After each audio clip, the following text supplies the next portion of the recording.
Allez, bonjour à tous. Nous sommes à Guingamp. On est sur une maison en co-living qui a été achetée 55 000 €. Elle fait 90 mètres carrés, entièrement rénovée. On va faire un peu le tour du projet. Je vais vous montrer tout ça.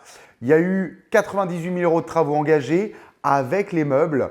Il y a une belle rentabilité. C'est pas moins de 2100 € qui vont rentrer. 6 chambres à 350 €, 2100 € par mois, donc 25 200 € à l'année. Brut, ça fait des rendements qui sont un petit peu fous. On est au-delà de 13%. Évidemment, il y aura des charges de chauffage. Il y aura également les frais d'entretien puisqu'on est dans une maison. Donc généralement, il y a un service ménage, le foncier, etc.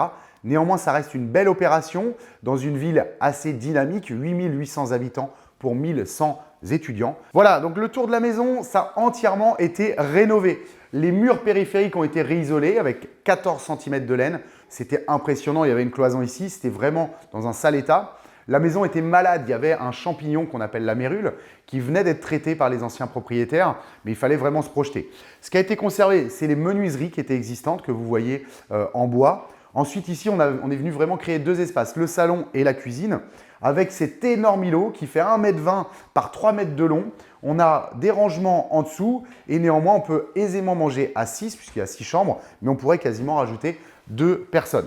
Ensuite, au niveau de la cuisine, les clients ont choisi la cuisine noire qui est une de nos signatures. Et donc ici, on a énormément de rangements. Alors vous voyez là, ils préparent la pré-livraison. Du casserolier, en veux-tu, en voilà. Il devait même avoir une promotion là-dessus, je pense. Et puis, du meuble haut.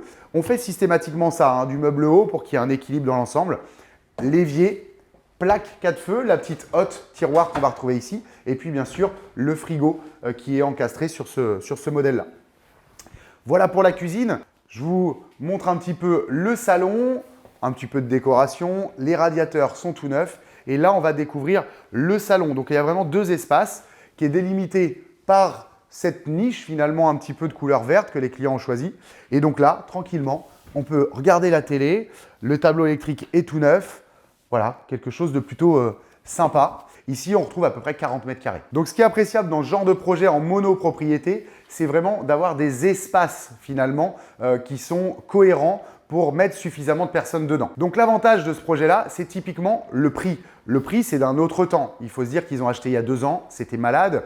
On est sur une ville où il y a 8800 habitants, donc on n'est pas sur une grosse ville. Donc, patrimonialement, ça ne prendra pas une grosse valeur. Mais néanmoins, l'avantage, c'est qu'ils pourront dire dans 10 ans, j'y étais. Donc, ce genre de ville un petit peu dynamique où on achète à des prix bas finalement, ça permet de pouvoir louer longtemps. Il y a une forte demande ici. Et en plus de ça, de profiter d'une potentielle montée en tarif au mètre carré et donc de faire une jolie plus-value latente à la fin lorsque vous arbitrez et que vous revendrez ce bien. Maintenant qu'on a fait le tour, je vous invite à me suivre et on va aller voir un petit peu les chambres.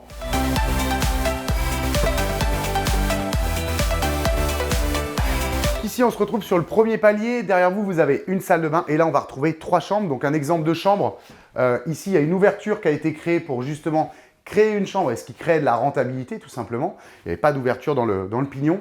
Et donc ici, on va retrouver une chambre somme toute classique, un lit, un dressing, la petite colonne en face, la petite table de chevet et le bureau pour qu'un jeune actif ou un étudiant puisse travailler. Allez, on continue, on va à l'autre étage.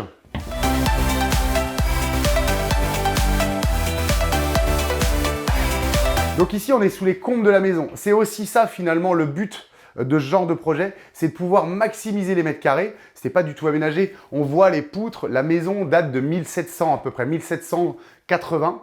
Donc, on a créé des Velux pour encore une fois créer des chambres. C'est cosy, sous toiture, souvent, on profite de plus d'espace. On a moins de carèze, mais ça permet souvent d'avoir des grands volumes et surtout des belles hauteurs sous plafond. Il faut imaginer ici qu'il y avait une vieille cheminée, qu'on voyait les pierres apparentes. Donc, il y a vraiment eu un travail de restructuration finalement du projet. Et puis ensuite, en distribuant et en maximisant les ouvertures, on crée de la rentabilité tout simplement parce qu'on crée des chambres et donc on va pouvoir les louer derrière. Voilà, merci de votre attention. On a fait le tour et on continue sur un autre projet.